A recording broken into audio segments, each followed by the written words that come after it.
요한복음 16장 1절에서 15절 말씀. 내가 이것을 너희에게 이름은 너희로 실족하지 않게 하려 함이니 사람들이 너희를 출교할 뿐 아니라 때가 이르면 무릇 너희를 죽이는 자가 생각하기를 이것이 하나님을 섬기는 일이라 하리라.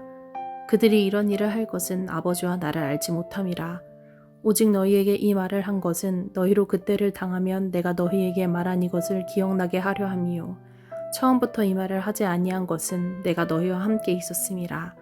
지금 내가 나를 보내신 이에게로 가는데 너희 중에서 나더러 어디로 가는지 묻는 자가 없고 도리어 내가 이 말을 함으로 너희 마음에 근심이 가득하였도다. 그러나 내가 너희에게 실상을 말하노니 내가 떠나가는 것이 너희에게 유익이라. 내가 떠나가지 아니하면 보혜사가 너희에게로 오시지 아니할 것이요 가면 내가 그를 너희에게로 보내리니 그가 와서 죄에 대하여 의에 대하여 심판에 대하여 세상을 책망하시리라. 죄에 대하여라 함은 그들이 나를 믿지 아니함이요 의에 대하여라 함은 내가 아버지께로 가니 너희가 다시 나를 보지 못함이요 심판에 대하여라 함은 이 세상 임금이 심판을 받았음이라. 내가 아직도 너희에게 이를 것이 많으나 지금은 너희가 감당하지 못하리라. 그러나 진리의 성령이 오시면 그가 너희를 모든 진리 가운데로 인도하시리니 그가 스스로 말하지 않고 오직 들은 것을 말하며 장래 일을 너희에게 알리시리라. 그가 내 영광을 나타내리니 내 것을 가지고 너희에게 알리시겠음이라. 무릇 아버지께 있는 것은 다 내 것이라. 그러므로 내가 말하기를 그가 내 것을 가지고 너희에게 알리시리라 하였노라. 아멘. 함께 기도하겠습니다.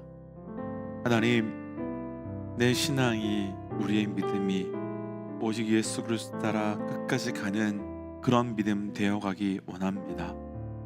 작은 돌뿌리에 쉽게 넘어지고 실족하고 깨어지는 믿음이 아니라 온전히 예수님 따라 나아갈 수 있는 그 굳건한 믿음 될 수 있도록 오늘도 말씀을 통하여 우리에게 말씀하여 주옵소서.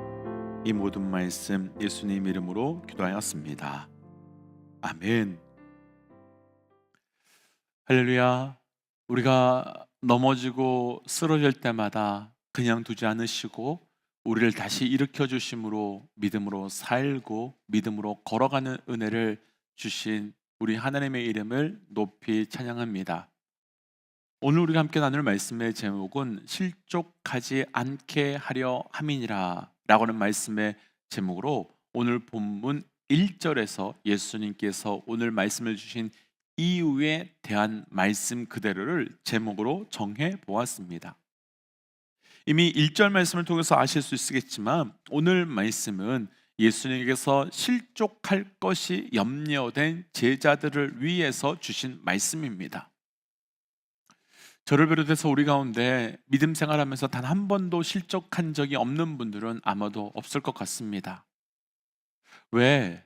무엇 때문에 믿음의 사람들끼리 또 믿음으로 살아가는데 그런 일들이 생기는 걸까요? 먼저 분명히 할 것이 한 가지 있습니다. 예수님은 믿음의 사람들에게 실족할 일이 없다라고 말씀하신 것이 아니라 실족하지 말라라고 말씀하셨다는 것입니다. 이 뜻은 믿는 사람이라 할지라도 실족할 수 있는 일들은 분명히 있다는 것이며 대신 우리의 남은 숙제는 그 실족할 수밖에 없는 그때를 이겨나가는 것, 그 이겨나감의 방법이 곧 믿음의 방법으로 어떻게 선택하는 거가 중요한 남아있는 숙제가 되는 겁니다. 오늘은 이 부분을 예수님께서 제자들에게 어떻게 말씀하셨는가 그것을 묵상하려고 하는데 도전하기는 우리를 실족하게 하는 많은 일들이 있지만 끝까지 그 길을 걸어 나아갈 수 있는 영적 은혜가 있기를 주의 이름으로 도전합니다. 먼저는 왜 믿음의 사람들에게 실족함이 있는가? 왜 믿음의 사람들에게 실족함이 있는가에 대한 말씀으로 2절과 3절입니다. 2절, 3절.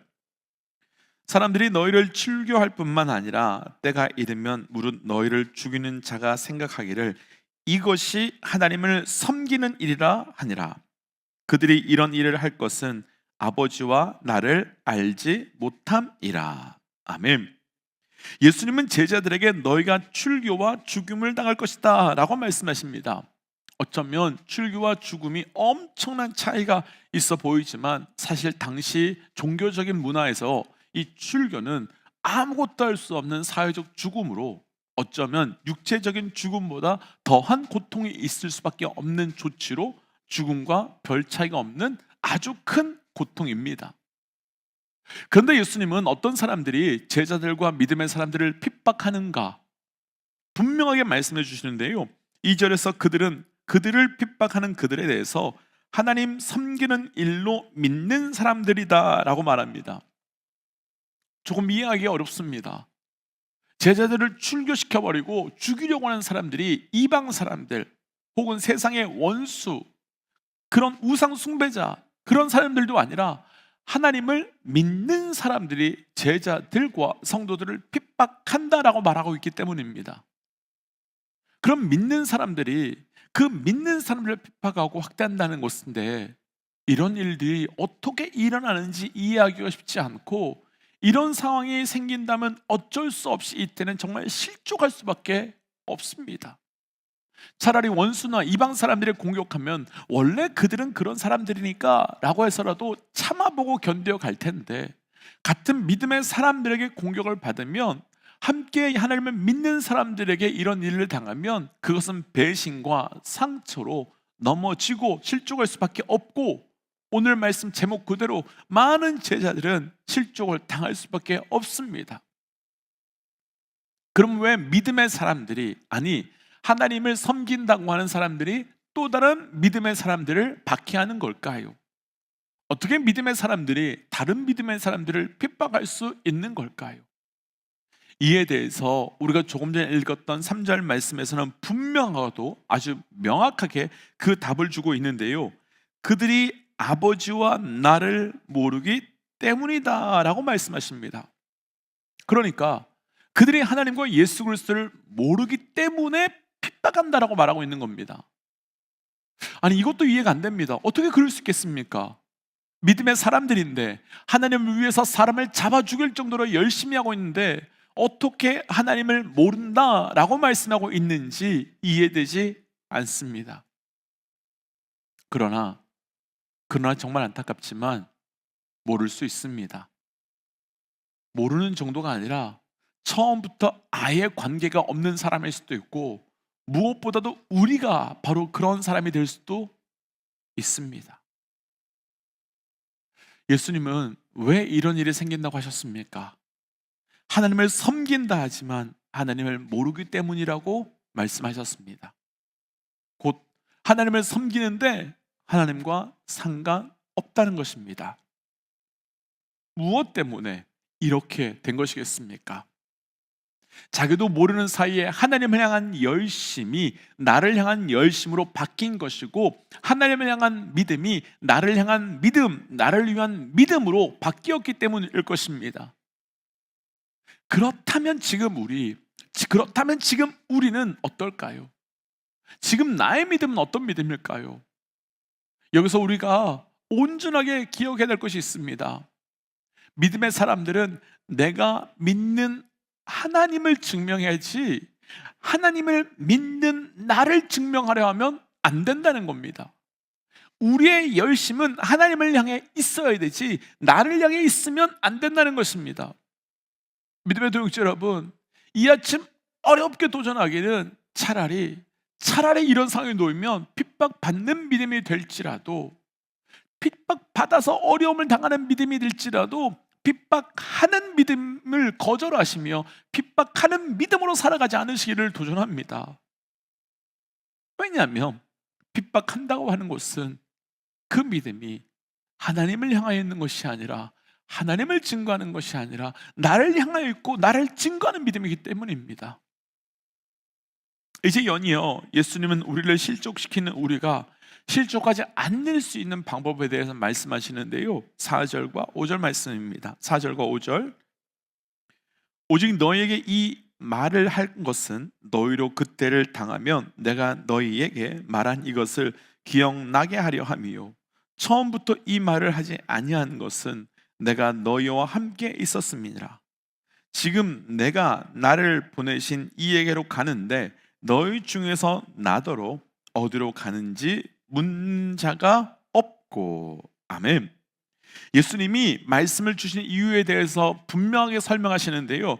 지금까지는 내가 너희와 함께 있었지만 더 이상 내가 너희와 함께 할 수 없으니 실족의 때에 말씀을 기억함으로 견뎌내도록 하기 위해서 말씀을 주셨다라고 설명합니다. 그러니까 예수님께서 우리에게 실족하지 않도록 하기 위하여 주셨던 첫 번째가 바로 말씀, 그 말씀으로 인하여 우리를 넘어지거나 실족하도록 하지 않도록 하기 위하여 예수님께서 주신 방법이라는 겁니다. 사실 우리에게 그런 상황이 되면 제일 먼저 나오는 것이요, 절망과 아픔과 분노, 이런 감정적인 반응입니다. 그런데 예수님은 그때 감정을 따라 반응하지 말고 말씀을 기억하라, 말씀을 따라가라라고 말씀하시고 말씀을 붙들어라라고 말씀하고 있습니다. 그렇다면 나를 실족시키는 그때 말씀을 기억한다는 것은 어떤 것일까요? 그냥 단순히 말씀을 생각하고 말씀을 암송하는 것일까요? 오늘 이 말씀에서 예수님께서 말씀을 기억하라라고 했던 그 기억하라라고 하는 그 원어는 아나미네스코라는 단어를 쓴대요. 이 단어의 뜻은 쉽게 표현하면 지금이 되게 하라, 현실이 되게 하라 라는 뜻을 가진 단어입니다.